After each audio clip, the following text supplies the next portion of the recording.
Overnight, we've got some news. A federal judge issuing an order temporarily blocking Elon Musk's Department of Government Efficiency, DOGE, from accessing the Treasury Department's payment systems. Now, this comes after 19 attorneys general filed suit accusing the administration of breaking federal law by giving DOGE access to federal computer systems that include sensitive personal data.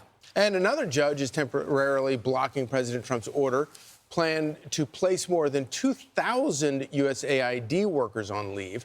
The halt's plan gives to give overseas aid workers just 30 days to move back to the country on the government's dime.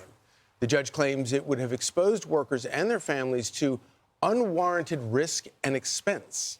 And those rulings from the bench adding hurdles to Trump's plans to slash government wasteful spending.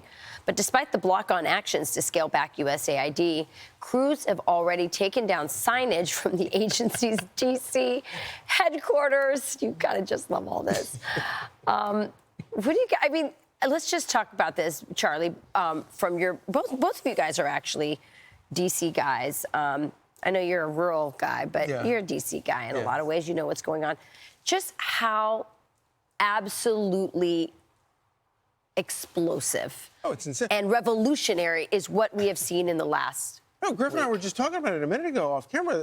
It's like you're 3 weeks in or going into our third week, and you literally can't walk away from your phone for 10 minutes. I know. Because then you come back and there's some whole other thing that is going on that Trump's doing. And it's like, and these are all things that conservatives have sort of pined for and talked about. Fantasized about. Yeah, fantasized about, exactly.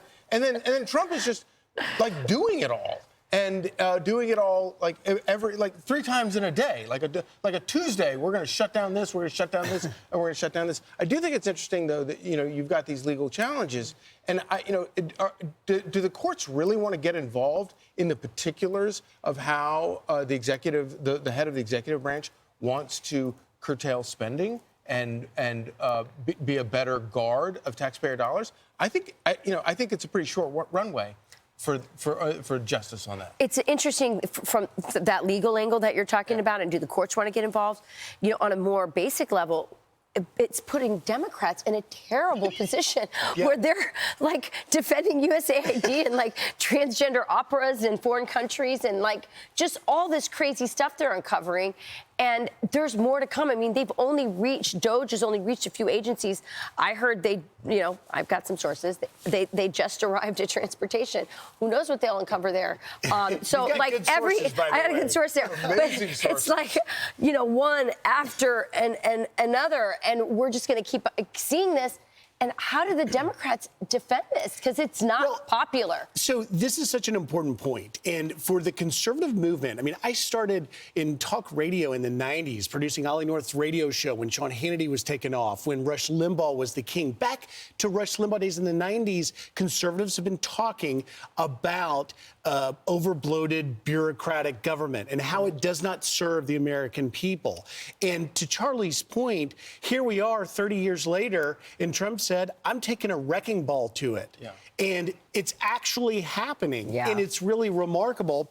And what you're finding is that Democrats aren't defending the actual transgender opera in Colombia or the DEI program in Serbia. They're literally showing that they are addicted to the status quo. And the addiction to the status quo is this overbloated bureaucracy that is wasting American taxpayer dollars in places like USAID. I think it's more than addiction. I think their entire apparatus has been upheld by this. Yeah. They have been funding media outlets. They have been funding, revolutions in other countries. We have been funding all kinds of stuff that the American people never signed up for. And there are people that are profiting off that. There are NGOs. There's a whole mediocre class of people who have been surviving off of the largesse of the American people through these shadowy networks within these agencies. And luckily, out of these agencies, we're also getting some whistleblowers to help us see not just all the stuff that the little engineers, the 20-year-olds, as they're calling them, are uncovering, but people within the agencies who have been disgusted with what they've seen and are coming forward. Here's somebody who was an employee at USAID. He was on Jesse Waters' show, and and talked to also to the Fox Digital people as well. This is from an op-ed. He said how USAID went woke and destroyed itself. He said USAID was formed in 1961 to counter Soviet efforts to spread communism in the developing world, to transition former communist countries into U.S. allies and respond to global disasters. But sometime during the Clinton administration, USAID began to promote radical social agendas such as population control. Under President Barack Obama, LGBT and climate ideologies were added. And then President Joe Biden topped it off with transgenderism. Institutionally, its political culture would eventually skew far left, purged of conservatives and independents. And here is but just real quick, that's somebody who loves USAID and loves the work USAID does, but recognizes that it's completely gone off the rails. Yeah. And then a completely separate whistleblower went on Jesse last night and basically said the same thing. And again, these are the people that love the mission, but realize it's gone completely off the rails. I was elevated to be the acting deputy chief of staff of the Global Health Bureau during COVID, and I immediately observed incredible delay and arrogance on the part of career bureaucrats who I fought and frankly cleaned up their mess.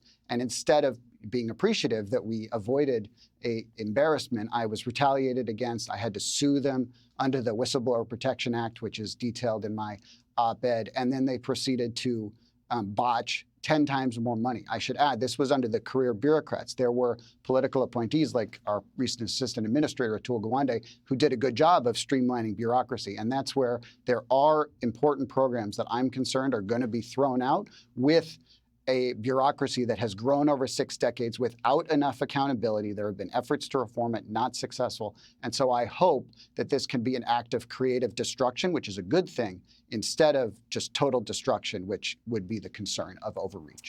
Sounds like the American people, from what I'm hearing and feeling around the country, and I am in touch with a lot of people around the country, they're willing to take that gamble. They're willing to see some good stuff just ends up getting cut just to get rid of this whole Leviathan.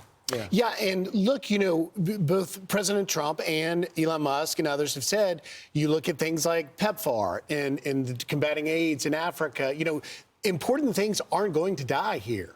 The USAID, of course, will have the purview, State Department overseeing it, and can keep these programs that are serving a purpose in place, and American people will support that. It's just the waste in our hard-earned tax dollars that we're going to rein in a little bit. Joni Ernst talked earlier this week that she tried to get oversight, and many senators have been saying this. They've been trying to get oversight over USAID and get some transparency. They were never allowed in to look at it. So maybe you have to sort of get rid of all of it, and then we can go, oh, this is a good program to help children with AIDS. Which is preposterous, by the way, because Congress created USAID. I know. It's for a lot of them, it is a religion, but it's also become, as you point out, a structure from which they make lots of money.